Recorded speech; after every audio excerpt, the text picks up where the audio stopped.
Excelentíssimo senhor presidente desta comissão, deputado Eduardo da Fonte, a quem de início eu gostaria já de registrar os agradecimentos pela fidalguia e pela deferência que tem dispensado à Associação Nacional do Ministério Público para debate desta PEC.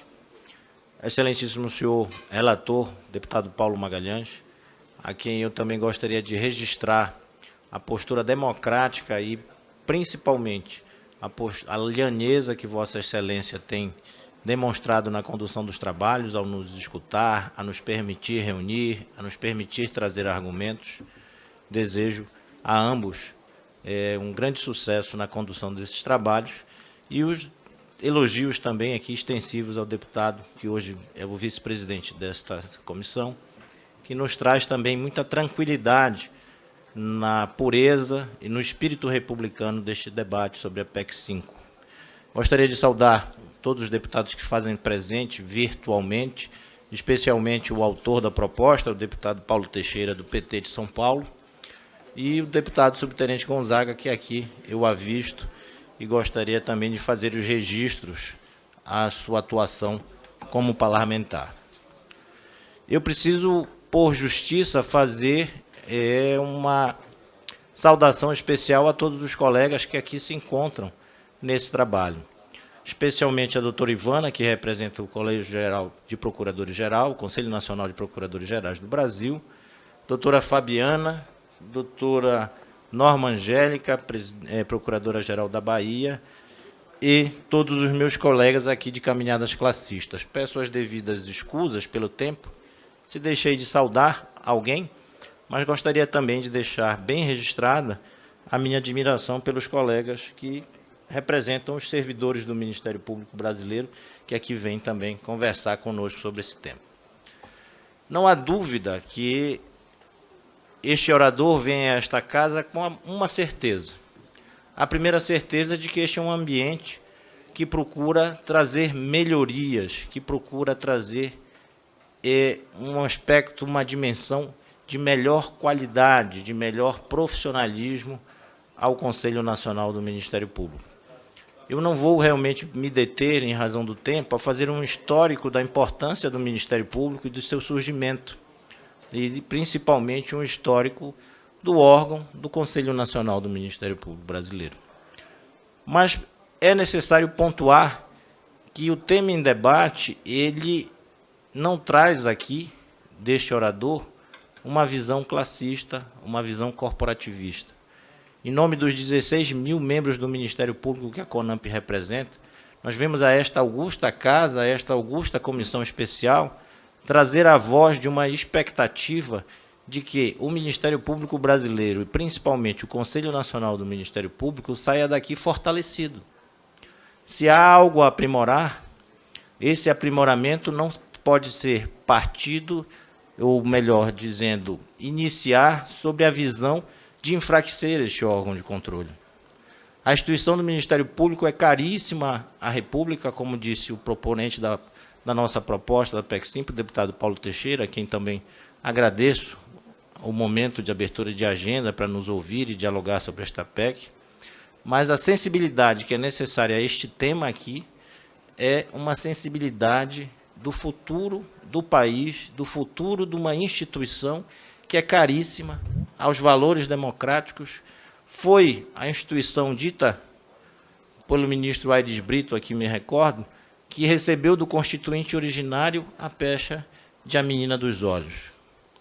O povo brasileiro tem uma expectativa em nossa instituição que eu tenho certeza que esta casa, que eu tenho certeza que os integrantes desta comissão terão a sensibilidade de permitir um avanço de qualidade. E que avanço de qualidade? Sobre que aspecto? Sobre o aspecto do interesse público, sobre o aspecto da defesa da sociedade, sobre o aspecto do combate ao crime, seja ele em que formato tenha, e sobre o aspecto principal, de que o Ministério Público tem de ter força e importância para conseguir defender a democracia como quis o legislador originário constituinte. Em diante da proposta e diante do debate que se encerra, é muito claro para nós verificar que as justificativas dessa PEC ela não estão tendo o tratamento com as propostas de mudança uma solução. Ao contrário, eu gostaria de início elogiar uma proposta que tem no texto, que é a participação de ministros no colegiado do Conselho Nacional do Ministério Público. Isso é uma iniciativa muito válida. Tenho certeza que todos nós ficaríamos honrados com as presenças de ministros do Supremo Tribunal, do Superior Tribunal de Justiça, naquele colegiado, para enriquecer os trabalhos e os debates que ali se verificam. Mas as outras propostas, principalmente a que suprime uma cadeira do MPDFT, ela traz um prejuízo gigantesco ao Ministério Público da União, ela traz um prejuízo específico de representação ao Ministério Público do Distrito Federal, que não poderá utilizar a sua voz naquele colegiado para sequer discutir o seu orçamento, porque é ali naquela casa que se dedica a esse debate. E adiante, a preocupação de suprimir uma cadeira não tem razão de existir. Se nós formos buscar a nossa similitude com o CNJ, porque foram concebidos da mesma maneira, naquela casa há 15 cadeiras. No CNMP, atualmente, existem 14 cadeiras. Não há justificativa para se suprimir um membro da União, um órgão do Ministério Público da União, daquele colegiado. A solução seria muito mais simples em se criar mais uma cadeira e nos deixar em idêntica situação ao STJ. E esta nova cadeira deveria ser dedicada a quem? Dedicada ao Ministério Público dos Estados, porque nós somos cerca de 13 mil, em comparação pela proporcionalidade e número de membros ao Ministério Público da União. Só a título de comparação, o Ministério Público de São Paulo tem muito mais membros que o Ministério Público da União. E nós temos apenas 3 cadeiras, ao passo que o Ministério Público Federal, o Ministério Público da União, melhor falando, tem um número de 5 cadeiras. Então, há uma situação de proporcionalidade, que deve ser verificado pela representação proporcional ao número de membros. Então, uma das sugestões que a CONAMP traz a esse colegiado é que se crie uma nova cadeira, mantenha-se o MPDFT e essa nova cadeira seja destinada ao Ministério Público dos Estados. Este é um ponto que traria uma solução e uma justiça do ponto de vista da proporcionalidade. A figura do corregedor externo que está prevista na proposta originária.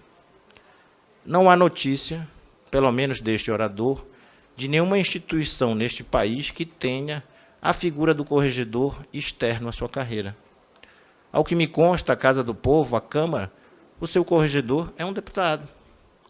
A Casa Alta, o Senado também é um senador.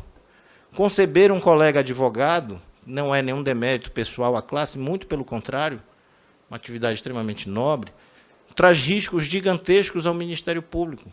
Imaginem um advogado ou um senhor estranho à nossa carreira, fazendo fiscalizações na Procuradoria-Geral da República, tendo acesso a dados sensíveis, investigações sigilosas gravíssimas. A figura do corregedor ela vai além dessa questão correcional. Esse é um ponto que eu acho que o projeto pode também avançar. A figura do corregedor ela tem um papel de orientação, de ensinar, de mostrar o melhor caminho, de trazer o amadurecimento, corrigir erros, mas não simplesmente do ponto de vista disciplinar. Como trazer esta figura a uma pessoa que não conhece, não tem a estrada de vivência na instituição para poder dialogar de uma maneira franca e saber de todas as angústias. Eu tenho o tempo já terminando, mas quero me adiantar sobre a proposta da participação de servidores também no colegiado. Mas para encerrar trazer um argumento mais forte em relação à corregedoria, não há razão de ser, porque ela é feita... Doutor Murrieta, não se preocupe com o tempo. Muito obrigado, deputado, pela deferência. Muito obrigado. Não há por que se manter a este título de que nós devemos ter um corregedor externo. Todos os membros daquele colegiado são sabatinados pelo Senado Federal. Tem a sua indicação na sua origem, mas são sabatinados pelo Senado Federal. Há um controle político sobre aqueles membros, há uma avaliação de qualidade, de capacidade, de maturidade para que eles exerçam esse cargo. Então, a figura do corregedor realmente deve ser escolhida entre um membro do Ministério Público que tem cadeira, por essas razões que nós trazemos, mas tem de ser escolhido ali, naquele colegiado, e entre seus pares.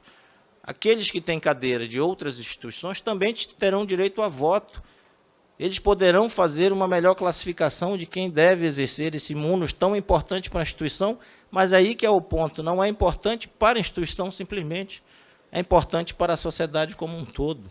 Nós não podemos correr riscos de deixar uma cadeira desta, a coordenação e a orientação do Ministério Público Brasileiro sobre humores e momentos difíceis e eventos que podem mudar de acordo com cada perfil pessoal de quem esteja ali integrando aquele colegiado. Adiante, assento para os servidores naquele colegiado.